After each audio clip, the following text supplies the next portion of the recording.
여러분 주변에는 겸손한 사람이 얼마나 많이 있습니까? 현대사회에서 겸손하다 하면 대부분 연약한 사람으로 인정하고, 저 사람은 쉬운 사람이다 이렇게 인정하고, 이제 마구 대하는 그런 경우들이 많이 있습니다. 또 어떻게 보면 겸손한 사람은 악착 같고 뭔가 이렇게 성취하려고 하는 그런 게 좀 연약하고, 그냥 좋은 게 좋은 거니까 다 이렇게 양보만 하고 그런 사람으로 잘못 생각합니다. 근데 사실은 우리가 겸손한 사람을 속으로는 좋아합니다. 또 겉으로도 좋아하죠. 근데 또 속으로 한편으로는 겸손한 사람을 이런 식으로 잘못 비하하는 그런 경우도 많이 있습니다. 근데 성경에 보면은 겸손하라는 그 말씀이 엄청 많이 있습니다. 왜 성경은, 하나님은 믿는 그리스도인을 향해서 겸손하라, 또 겸손하라 말하고 있냐? 빌립보서 아까 2장 1절의 이 말씀을 읽었는데, 예수님의 겸손에 모범이시기 때문에 그 예수님이 또 겸손하라 말씀했기 때문에, 겸손한 사람이 하나님도 섬길 수 있고 다른 사람들도 섬길 수 있고, 겸손한 사람이 더 다른 이의 그 입장을 이해할 수 있고 섬길 수 있기 때문에 성경은 우리들에게 겸손하라, 겸손하라 계속해서 말씀하고 있습니다. 오늘 본문 말씀 이제 두 군데를 봤는데, 마태복음 16장 13절 이하의 말씀, 또 하나는 베드로전서 5장 1절 말씀을 우리가 읽었습니다. 근데 오늘 그 주인공은 바울도 있겠지만 베드로를 중심으로 해서 겸손과 연관되어서 우리가 말씀을 생각해 보기를 원합니다. 그래서 젊었던 베드로, 젊은 시절의 베드로, 또한 나이가 많이 들은 베드로, 이 두 베드로를 놓고 그 베드로가 젊었을 때는 어땠느냐, 또 나이가 들어서는 어땠느냐 하는 것을 우리가 좀 살펴보기를 원합니다. 먼저 마태복음 16장에 있는 말씀을 중심으로 생각을 해보겠습니다.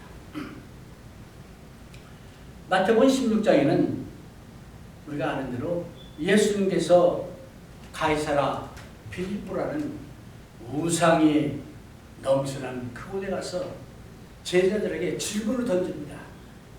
두 가지 중요한 질문을 던집니다.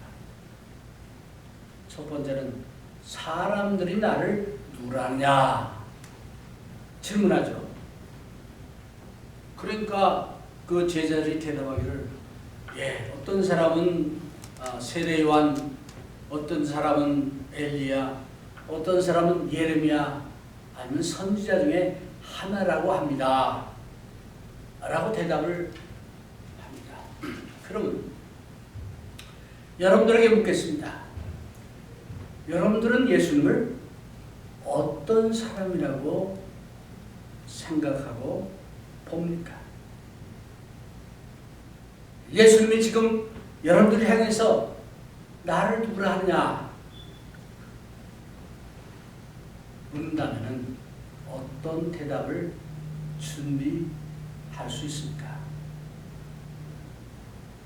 우리가 다른 사람에 대해서 얘기할 때는 그 사람을 알아야 돼요. 그 사람과 관계가 있어야 됩니다. 이제 전에 들은 얘기만 가지고 그 사람이 못하더라 하는 것은 올바른 판단이 아니죠.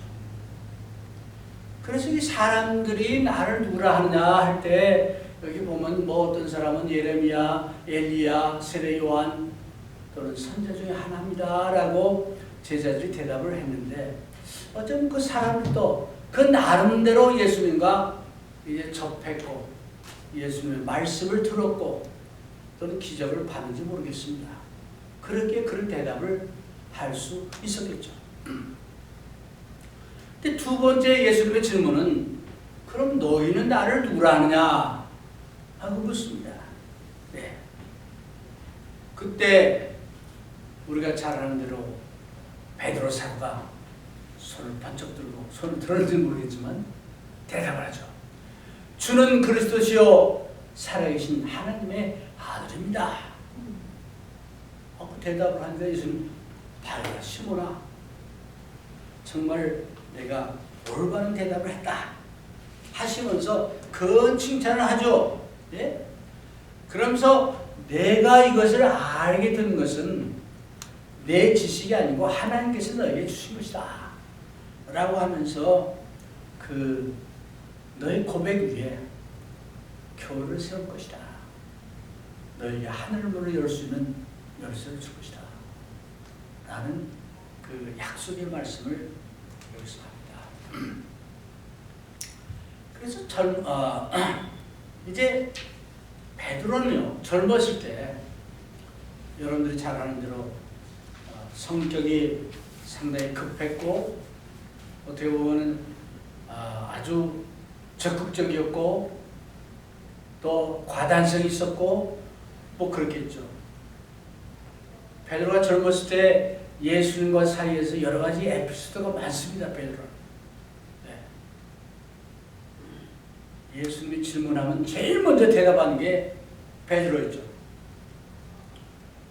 한 번은 폭풍이 일어났을 때 예수님이 밤중에 그 호숫가에 걸어오시니까 모든 제자들이 놀라가지고 유령인 줄 알고 막 놀랄 때 내니 두려워 말라 하는 예수님 말씀을 듣고 만약 주님이시면 나를 오라고 하십시오. 알고 그 밤중에 그 호숫가를 걷지 않았습니다. 베드로는 그런 사람이었어요. 예수님께서 앞으로 고난을 당할 것이다 라고 하니까 앞장서 절대 그런 일은 없을 겁니다. 네. 내 장담하는데 그런 일은 일어나지 않을 것입니다. 그래서 뭐라고 했어요? 사탄아 뒤로 물러가라. 베드로는 상당히 자기 중심의 어떤 그런 마음에서 젊은 자기의 어떤 혈기에 의해서 그 말을 했던 거죠. 젊었을 때 베드로는 이랬던 베드로입니다. 그래서 어찌 보면 겸손과는 조금 거리가 있는 자신만만했고 또 상당히 저돌적이었고 확실히 있었고 그게 베드로였어요. 네. 그런데 그 베드로가 나이가 많이 들어서 이제는 얼마 있으면 자기의 그 죽음을 알고 있는 그런 시점에 베드로전서 5장 1절에 있는 말씀을 합니다. 그 말씀의 중심이 뭐냐? 겸손으로 허리를 두야. 5장 6절에 다시 한번 제가 읽겠습니다. 그러므로 하나님의 능하신 손 아래서 겸손하라. 때가 되면 너희를 높이 치리라. 베드로가 나이 들어서는 정말 자기 목숨을 다해서 자기는 절대로 예수님을 버리지 않겠다 해놓고 버리기도 했고 또는 여러 가지 기적도 행했고 첫 번째 오순절날 설교를 통해서 많은 사람을 구원도 시켰고 그런 많은 것을 했죠. 근데 그랬던 베드로가 나이가 많이 들어서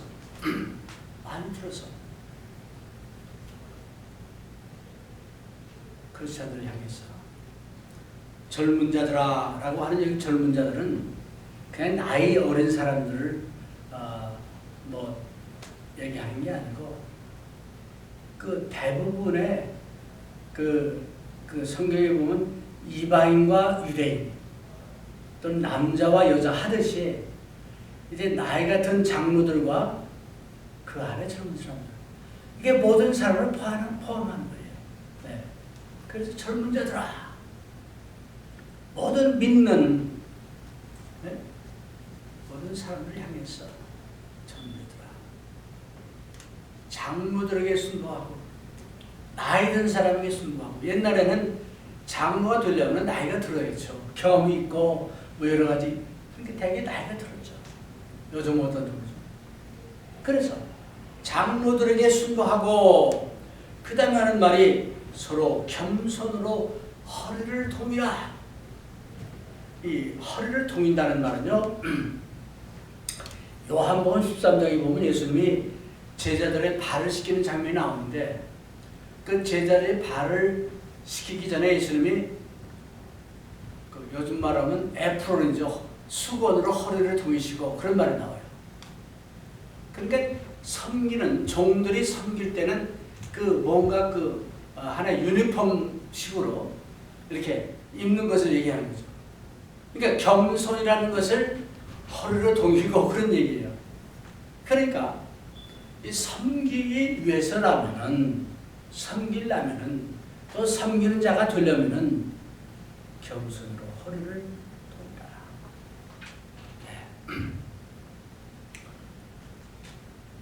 서두에 말씀드린 대로 오늘 사람들은 겸손을 미덕으로 여기지를 않습니다. 겸손하다가는 망한다. 겸손하다가는 아무것도 할 수가 없다. 겸손하다가는 사람들에게 이용만 당한다. 뭐 이런 어떤 개념들이 강하게 있습니다. 성경은 말씀합니다. 아니다. 이기를 원하느냐?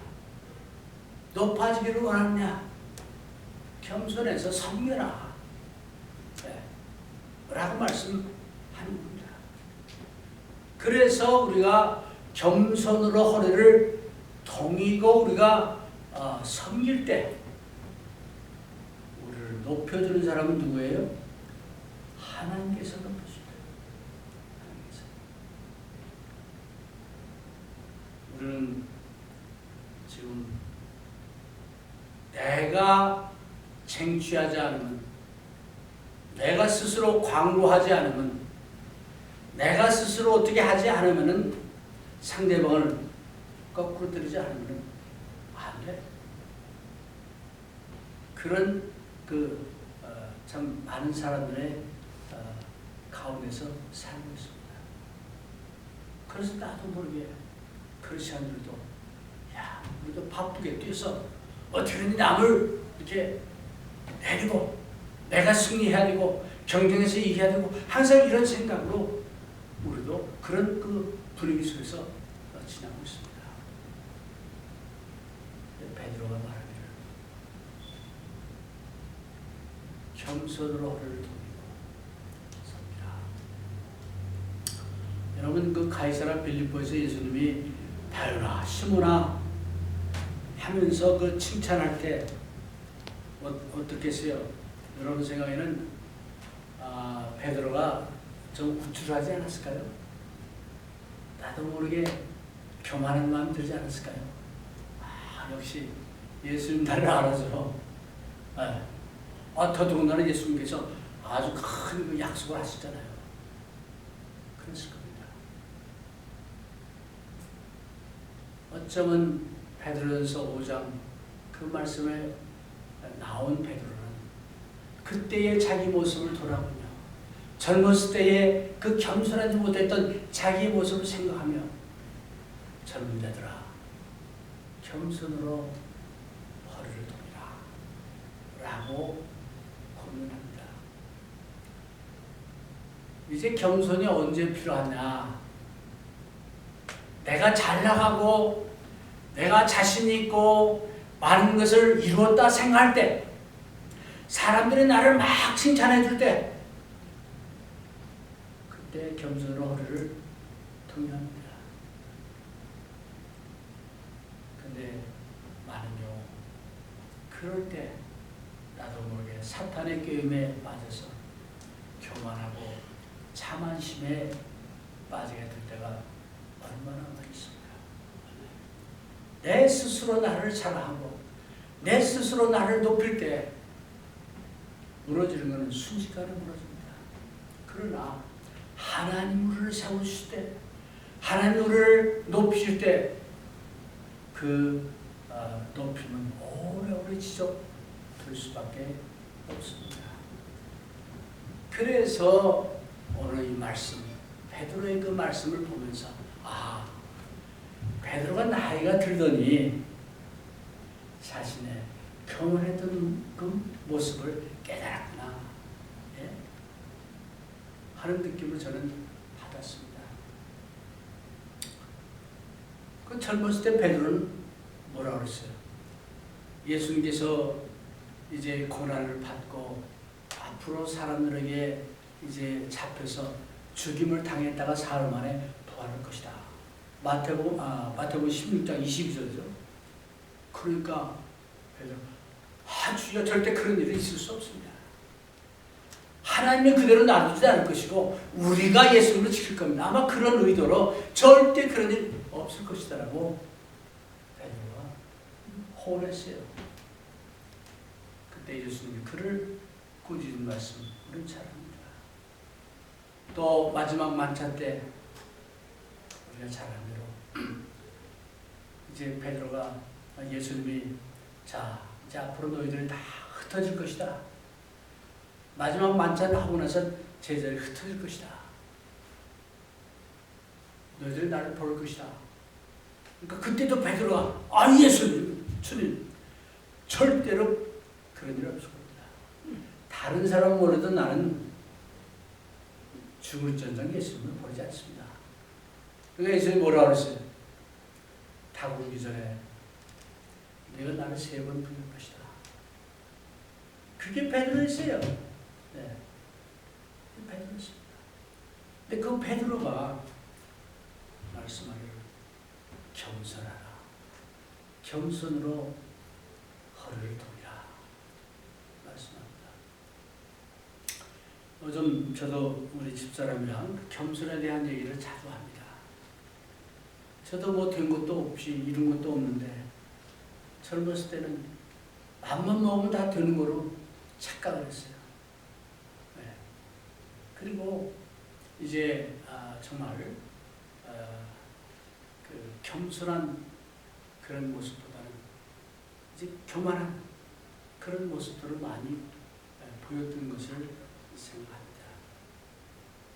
그래서 오늘 베드로가 다른 성도들을 향해서 말씀한 이 말씀을 기억하며 우리가 겸손하면은 이제 베드로나 사도 바울보다도 먼저 예수의 겸손함을 우리가 본받아야 되고 또 예수님께서 우리를 향해서 겸손하라 명하셨기에 우리 또한 겸손해야 되지 않겠습니까? 그래서 예수님은 하나님과 동등된 것을 여기지 않고 자신을 비워서 인간의 형체로 오셨고 또 이제 참 우리의 죄를 위해서 자신의 육신을 목숨을 버리신 것을 우리가 봅니다. 결론의 말씀을 드립니다.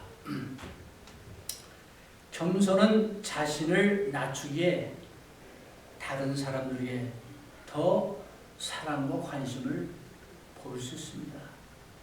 겸손한 사람은 하나님을 잘 섬길 수 있습니다.